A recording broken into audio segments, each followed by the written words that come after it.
Good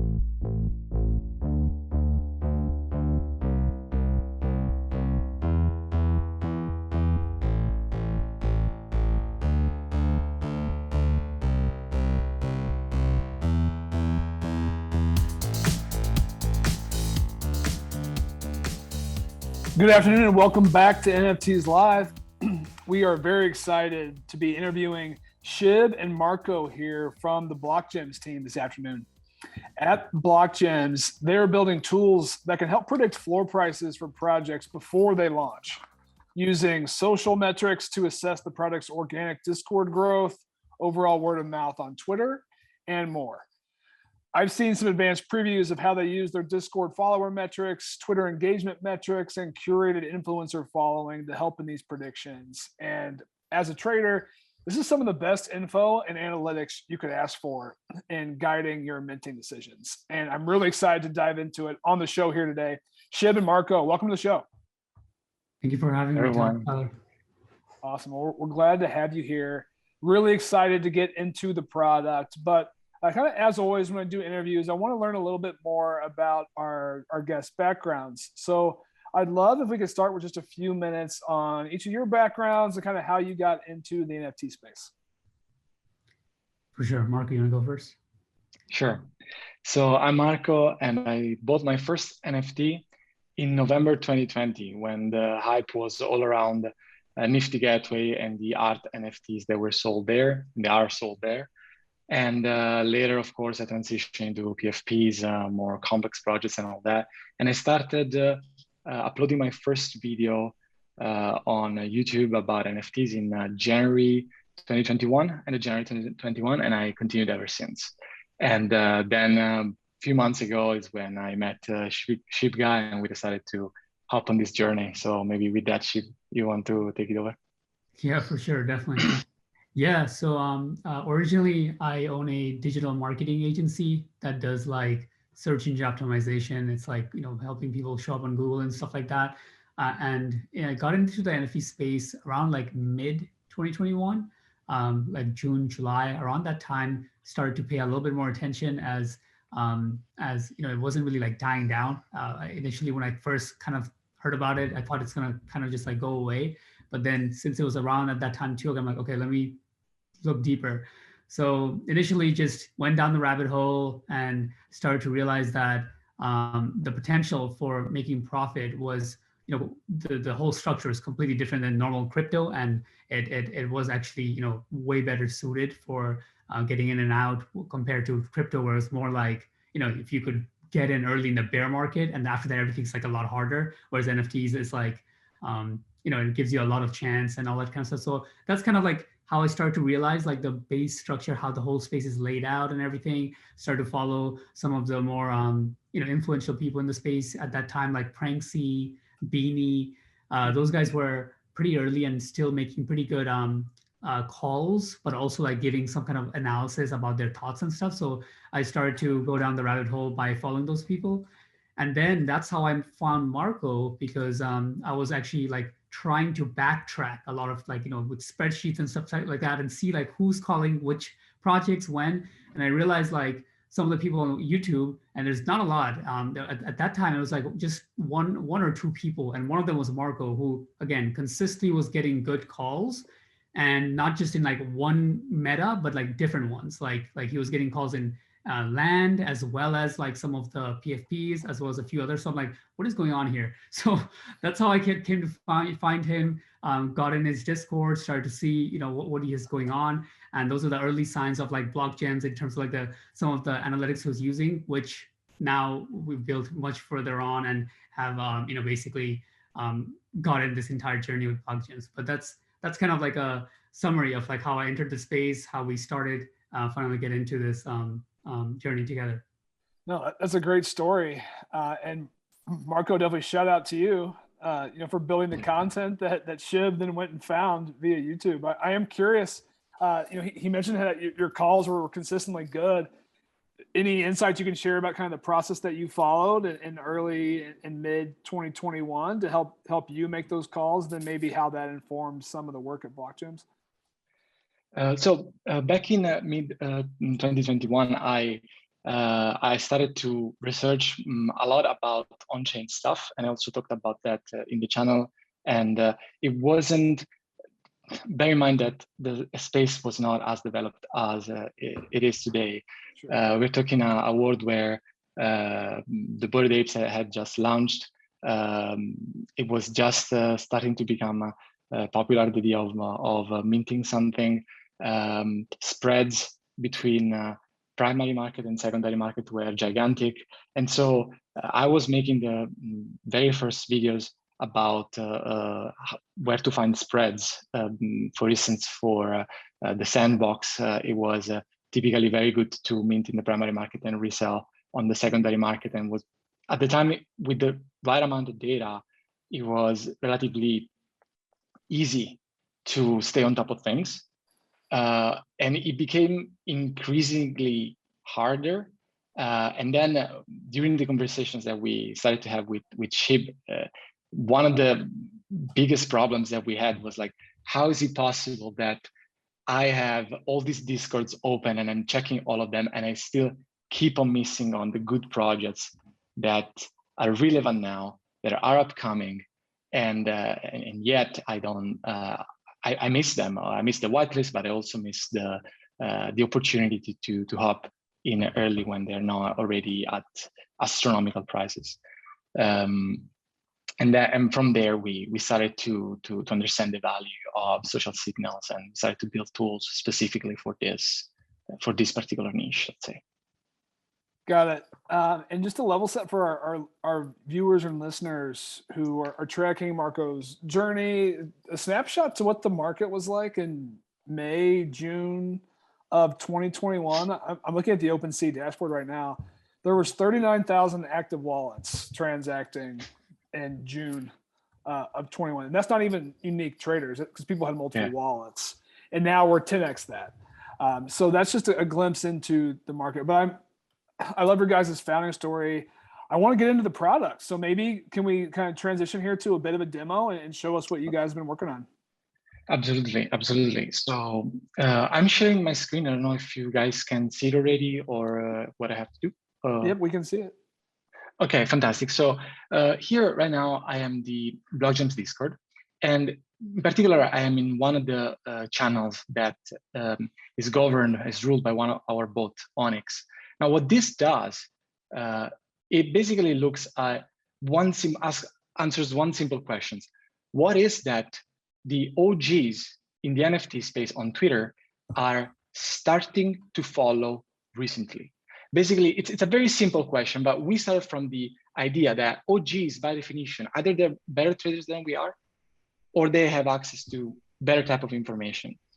And they might not know that each and everyone is following a given project, but at some point, one is going to follow one project and maybe another one is going to follow that same project. So we wanted to spot a signal when 3, 4, 5 or more were starting to follow the same project. And this is what Onyx does. Onyx sees and reads the signal of when a list of OGs that we have curated follow a given project, and they will tell us basically the projects that are worth following. We will not have to scout Twitter and Discords for new projects that are upcoming. And for instance, now I have in front of me Moonbirds. This is now rather well-known project, but Onyx told us about this already 4 or 5 days ago when first this appeared. But probably the best case that we have for this is when we really first started using this tool. And I would like to demo this to give you the sort of the smoking gun evidence of this. So we are here at February 11th. And in this video, and by the way, guys, if you check my channels, I want to be very clear about one thing. I make very few calls with high conviction. So I tend to be not very massive in the type of content that I produce. I just do very few calls and high conviction. In this video, I said, okay, I have 3 projects that I really like. And all these projects were spotted by Onyx when Onyx was still under the hood. We still didn't publish it. And one of these projects was Anata NFT. And another was so small that it had 2,700 followers and it didn't even have a profile picture and a background picture, okay? And so I say, how is it possible that this account is so small? They have 4 tweets and yet they have all these OGs following them. So something is brewing, and I tweeted about it. And of course, the tweet didn't get any attention, but why should it, right? It's still under, undercover, sort of under the radar. And this was one. Another one that was particularly interesting at the time was CyberBrokers. And of course, after, at the end of the month, everyone was all over CyberBrokers, but CyberBrokers opened the whitelist 2 hours after I published this video. And there was plenty of time to get into CyberBrokers. Virtually everyone in our Discord got into CyberBrokers whitelist. And we're talking about a Discord that at the time had, I don't know, maybe 200 people, 300 people. So it was particularly easy because our Discord was very, very small at the time. And then another project here was Three Lenders. These were projects that, in my opinion, all of them, we could say that are doing well, or that at least had enough relevance, enough resonance in the space. And we decided to go after them and to talk about them because of Onyx picked them up. Now, if anybody's wondering why I say maybe 4, it's because one of the projects that Onyx picked up at the time was also the Lens protocol, but I don't consider that an NFT, an NFT project. So, but still a pretty relevant project, and more than 1.5 months ago, not many people knew about it. So this is a first step that we took. And Shib, maybe, I don't know, you want to talk about the following steps that we took, or if I could, or even, maybe questions. Yeah, maybe I could even jump in. So first, these are some amazing calls. So for our listeners or viewers who may or may not be familiar, so CyberBrokers, probably the most successful mint of the month of February. It was a 0.3 mint price. The floor went above a 3 ETH value. It still sits around mid twos. So certainly anyone who got on that whitelist, it was very profitable for them. And then Anata, finding Anata on February 11th is just absurd. I first heard about Anata maybe 10 days ago, and I thought I was early-ish. And as folks know, it's incredibly difficult with like how much information is out there to find these things early and be able to act on it. So some really great examples and use cases. Definitely have to give you a virtual pat on the back there. Thank you. Definitely. But I'm curious, were there other metrics so you mentioned Onyx, which is essentially following a curated list of influencers to see what they're paying attention to and what they're following. I'm curious if there was any other data or analytics that kind of went into these decisions. For sure. Okay, I'll share my screen and get into, cannot share well. Okay, Marco, you're gonna have to stop sharing the screen. Okay, we'll stop sharing the screen. Okay, let me know when you can see it. We can see it. Okay, perfect. All right, so yes, Onyx picks up the projects and puts in our radar, right? And then the tools we like to look at next is like, okay, what's going to be the signals that we can find that lets us know that there's enough hype building up? And Twitter being the chosen social media platform for NFTs, this is the tool is based around Twitter here, and we call it T-Metrics. And basically what it does is looks at the projects overall in how many times they're mentioned, the likes they're getting on their tweets, the retweets, reply count, and it's a general overall way to see a simple chart and see their overall engagement that's happening. And normally what we use it for upcoming projects is like, we like to see the hype, the amount of people that are actually talking about it, retweeting, everything like that. And if it's going up as the launch is coming. So generally what we like to see is like hype is building up towards the launch. So ascending curve here, but that kind of like looks good in the sense that, okay, not only is a lot of good people, top traders checking out the project, but now it's starting to also get more known, the hype it needs in the general population, you could say, in Twitter. They're starting to find out about it, and it's going to have the enough hype it's going to need to actually sell out. So that's like most of the time how we use it, at least for me personally, for upcoming projects. Now, a lot of people in our Discord, they also use it for like projects that already launched. Like they like to see new updates that are coming up, or how relevant the project is. Or a lot of times, if they know the project is very bullish, it's a blue chip, it's high quality. Let's say it's a bear market and people are executing well. However, their volumes are pretty low. A lot of times that's an indication that, okay, nobody's talking about it. You might want to look in. If it's still executing, then you can get into a good time, because attention is really pretty well correlated with price across the space. So that's one with T metrics. And then do you have any questions on that before I jump into the Discord one?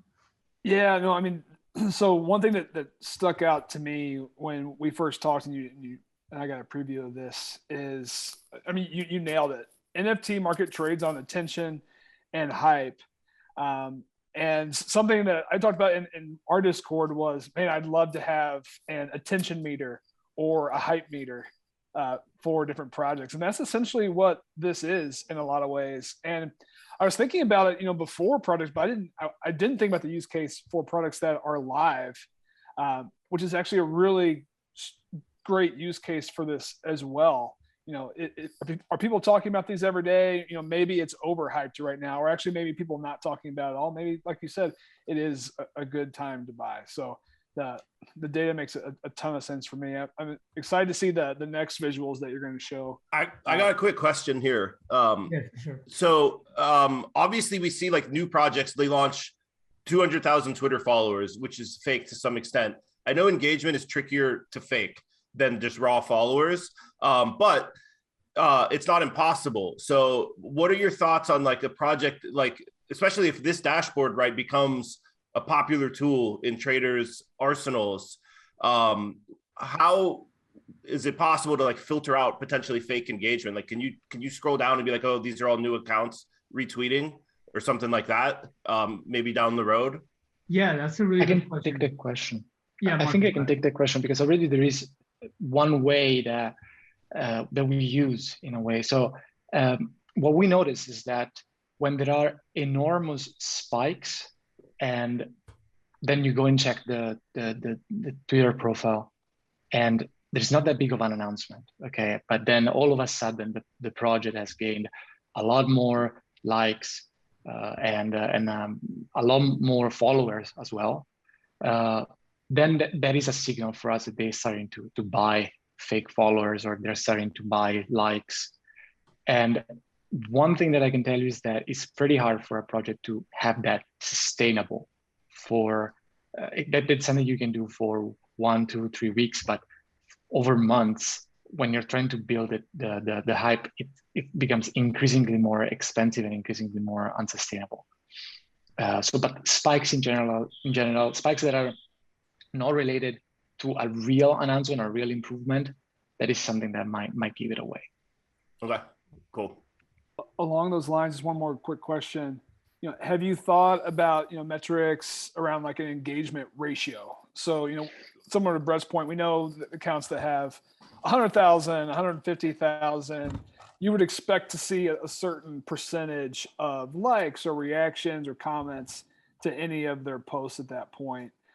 So have you looked at, do you use that metric like as a ratio in any of this analysis, or have you thought about rolling that out as a part? Actually in our roadmap, but Marco, if you want to touch on it. We are always building new tools, and we would like to fine tune. Basically, it's as if we have found right now sort of rougher diamonds in each and every area. Like this is the screen that Shib guy is presenting, but also the one coming from Onyx. But there is a lot of refinement to be done. Of course, we know that these are absolute metrics; these are not relative metrics. And the point you raise is extremely valid. It's just that we are putting to the test bed all these tools, seeing how the community reacts, what they like, what they do not like, and then we are taking this iterative approach and improving from there. And this is definitely something that we are closely looking at. That makes a ton of sense. And one of the challenges we all have is this is such a new market. There aren't that many case studies to model off of, so this all takes time. But yeah, I'm interested in seeing a few of the other features here beyond just the T metrics. For sure, definitely. Yeah. So with the T metrics, like again, we get these kind of signals. It has engagement, and then what we like to look at along side by side a lot of times is the Discord track. And basically for this one is how the organic community is growing for a project. And as we know, this is a lot of times really taking place in Discord. Their engagement, the people that are coming on, et cetera, things like that. And as far as I know, there's not a tool in the market that lets you see any kind of like simple way in Discord as of right now. So basically, this is what the chart looks like, and this line is like their their Discord growth, the amount of users that they're coming in. And again, going back to the points we were talking about with catching, if something's getting botted or they're getting users that's not really active, this chart actually catches them pretty well, meaning that you get a vertical spike, like a very like literally like a straight up and down spike happening. And sometimes it could happen if it's a very small, if the project only has a couple hundred people, it's very early, we could see like pretty steep spikes. But once they get into like 5,000-10,000 people and you're getting like, a couple thousand people who entered in a second, that's when you can tell that, okay, there's definitely something going on there. And usually you can tell just by the chart that it's not natural and call things off. If something is kind of like ambiguous, maybe like it's not as big of a spike, you can check again in the Discord real quick and see, do they have like some immense announcement, like, that's taking place, or like a very big collaboration with a huge influencer or something like that just happened. If there's nothing like that going on and you've seen like a spike of that kind, that's a further validation that, okay, this is just getting bots. And then also the orange line, this was also added, in addition to that, and kind of can address the question you asked with the ratio, right? If you have this many people, how many of them are engaging? And this graph, it shows the amount of active users that are actually, engaging, talking, the Discord, et cetera, like that. The ups and downs are basically the times of the day. But other than that, generally you can see a ratio of like previous successful communities that did really well, blue chip communities, and you can check their graph on how their active ratios and everything were. And then if you can use that lens to also look at new upcoming projects, a lot of times you can see those signals and then kind of like talk to yourself like, okay, a lot of top traders are following it. They have some really good community growth happening. Initial hype on Twitter is looking like it's getting the right direction, as well as the Discord community looks natural, nothing botted, as well as the engagement is high. Overall, it's giving you a lot more analysis, and even before you start doing any kind of manual research where you want to look at the founder and stuff like that, a lot of that is covered and giving you basically you're really getting favored in the side of what's gonna help your portfolio. I love this data, and like you mentioned, I haven't really seen this anywhere else yet with respect to measuring Discord users and engagement. And I love seeing this active curve on the page. Actually, I hadn't thought about it, but this wave cycle makes total sense, especially for a more US based Discord group, and potentially a red flag that Discord might be like bot farmed is if it's just steady, 24/7, because that wouldn't feel very natural unless it's truly an international or around the globe, Discord group, which I don't know that we have that many of. I'm curious, do you have any examples or analysis of kind of what, or even anecdotally, what is a good Discord curve look like from activity? Is it typically wavy like this? Does it build over time? Kind of what does a good curve look like? Or is this a good curve?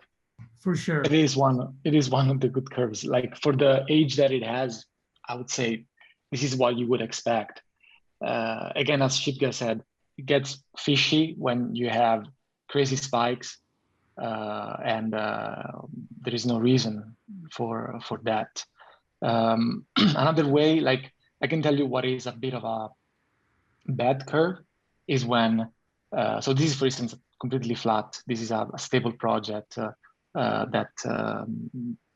that that keeps on having the same amount of users, right? And you can also check that for projects that have launched already. Also, you can see when stuff is plateauing. Another thing that is interesting is when I think Shib got touched on this point already, when the blue line is growing very, very fast, but the red line is not. And in that case, it means that, yeah, you're getting a lot of users, but people are not online in that server that much. Yeah, so they're joining the Discord. They want to get on a whitelist, but they're not helping build a community in any capacity. Exactly. They're not contributing. So that's also, potential red flag. So I love it. This is great data to have at any trader's fingertips. Certainly. I see a few other channels over there. Are there other tools or analytics to highlight?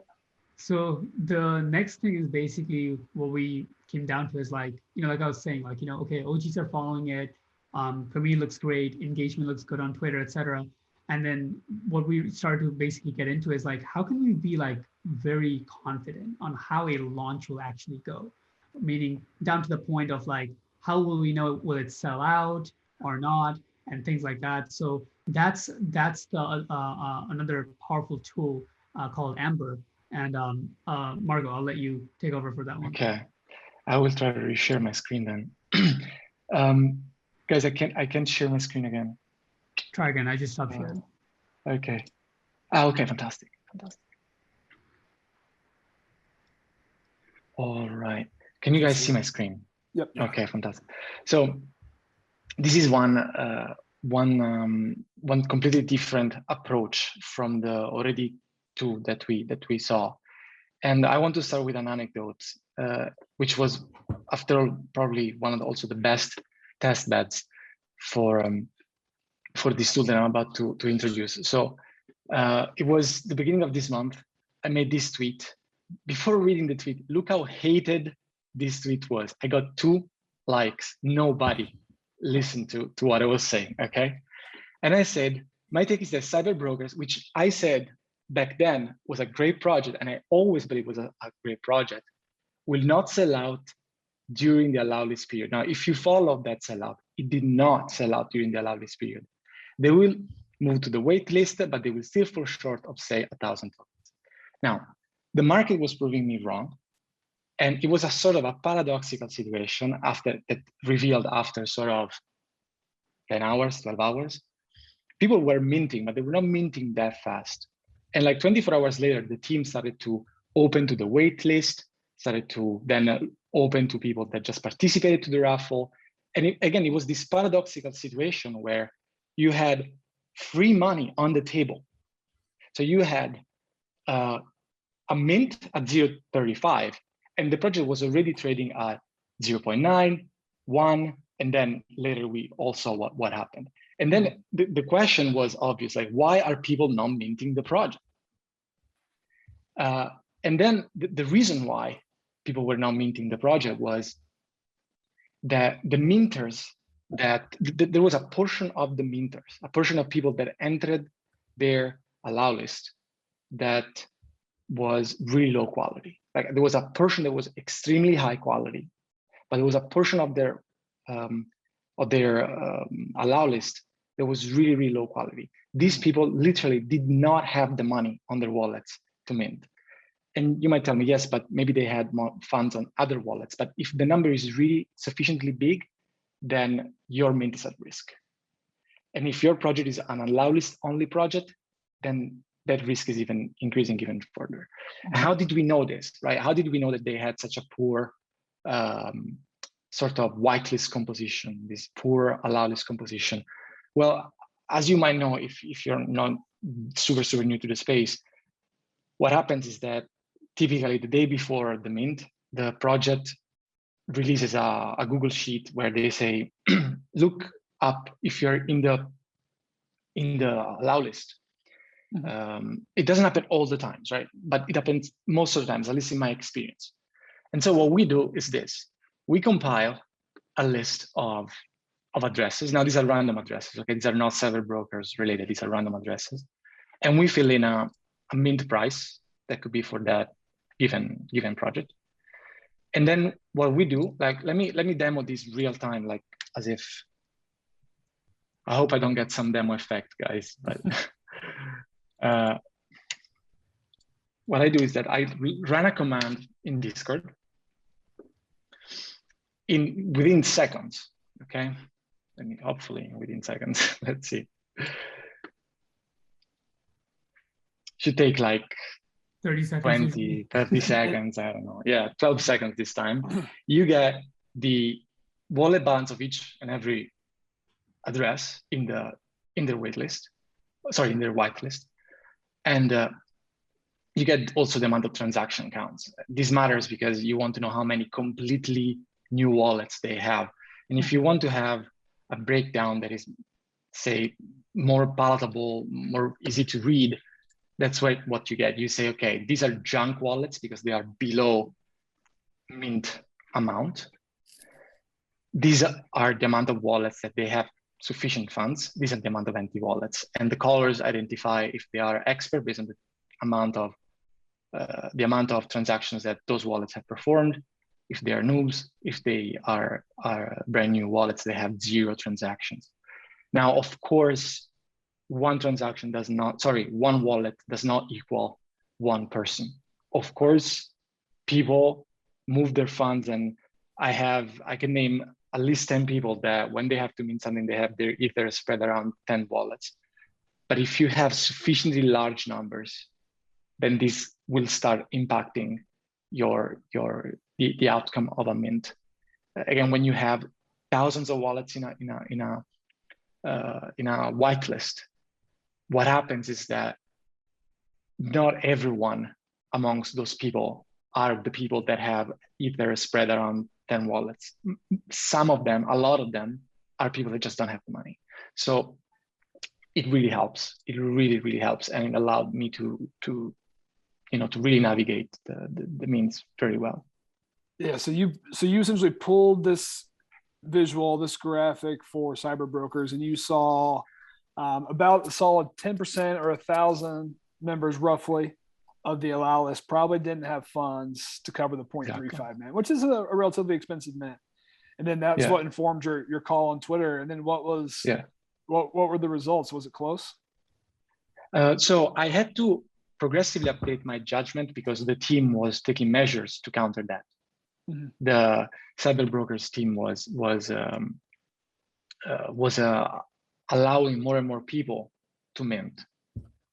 And overall, I already saying that they would have not minted out with the amount of wallets they would have thought they would, put me in a position where for a moment I said, wait a minute, maybe I know something that not even the team itself knows.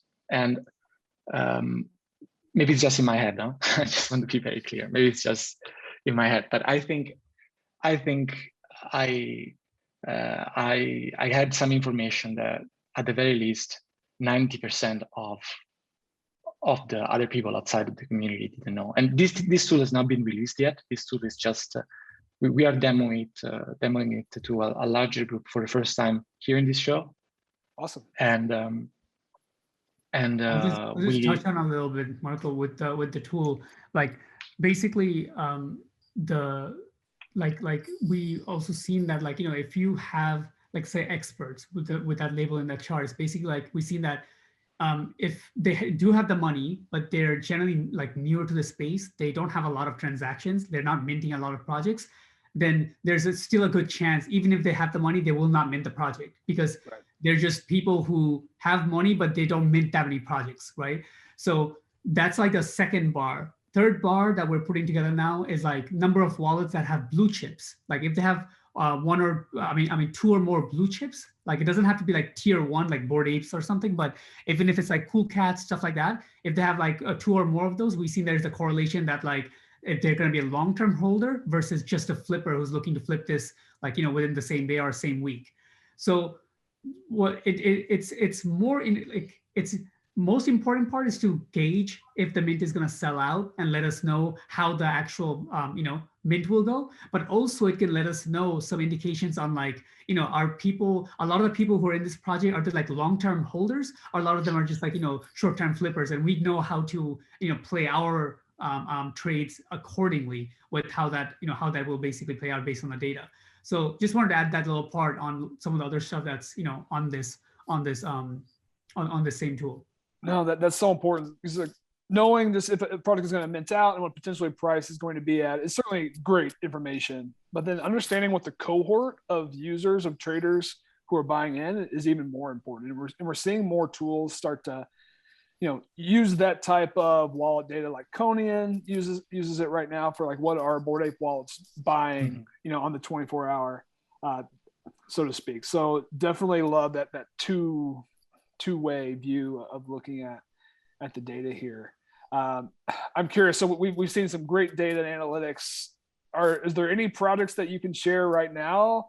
You share some great examples from the past, but what might be top of radar just for our listeners and viewers who are tuning in live here? You mentioned Moonbirds at the top of the show. Is that one, or are there any others kind of at the top of your list right now for the near future?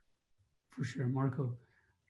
So usually, as I mentioned at the beginning, I tend to make very few calls with very high conviction, and this is the only one I have right now that I would feel confident in saying in a show such as this one. And it's one that I like specifically because the team behind it, at least in my opinion, was able to create a lot of value for a previous collection that they've built, and so I would say still relatively small in terms of the amount of people that are after it, if you look at the followers that they have on Twitter. But I think that it could be a valuable project to have in our radar at the very, very least. Well, you heard it here first, and certainly I'll give Marco credit. He's fairly conservative. I'm a little more flamboyant. I think Moonbirds is an absolute slam dunk, grand slam. It is.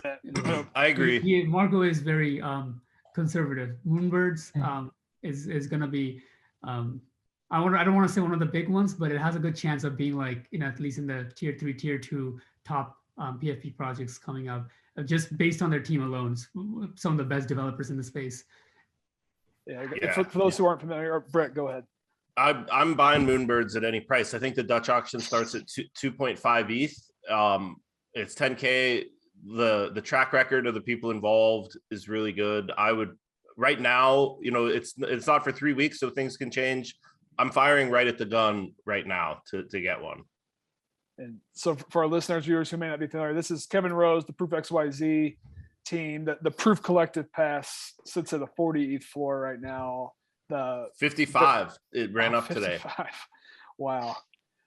So this is one of the Grail NFT products from one of the best founding teams out there. It's only 1,000 though. It's not 10,000. So this is different than that, but it's still, I think these birds are, it's going to be a very hot mint. Everyone's going to be looking at this one. So a great tip here from Shib and Marco, and the tools here at BlockGems identified this. So clearly, the tools are working, at least in our opinion.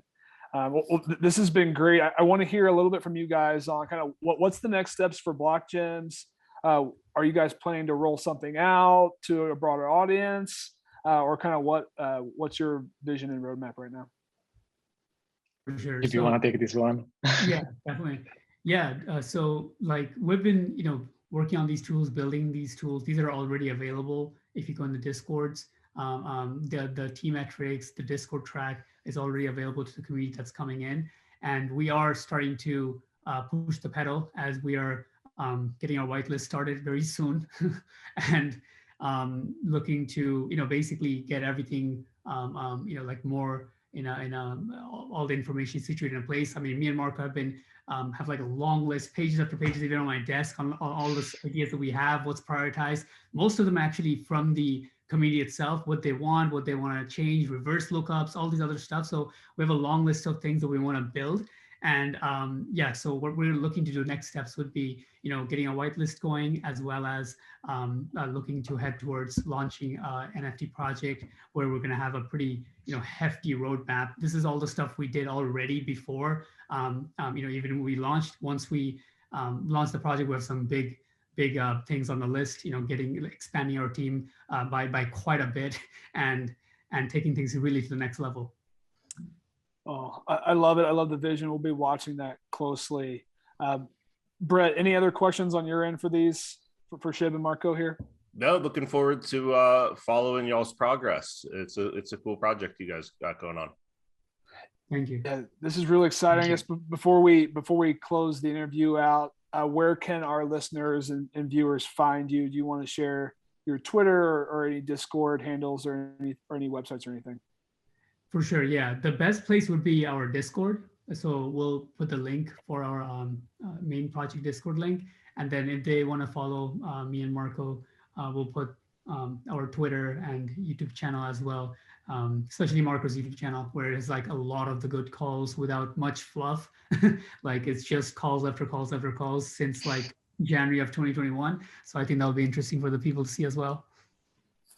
Oh, I'm definitely subscribing to Marco's channel after seeing these amazing calls and the alpha drops. And again, Moonbirds, we called it here on NFTs Live with the BlockGems team on March 25th. Not the boldest of calls, I'll say, but we called it nonetheless. Hey, we're going to take credit for it. Yeah. Well, Marco, Shib, really appreciate your time here. Thanks for joining us this afternoon. Loves hearing more about the product and seeing the vision that you guys have all laid out. So definitely excited about it. Brett, as always, thank you for joining us here. To our listeners and viewers, thank you for tuning in.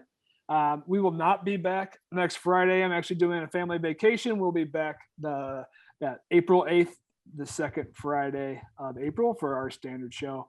Till then, stay safe out there. We'll talk to you soon. Bye.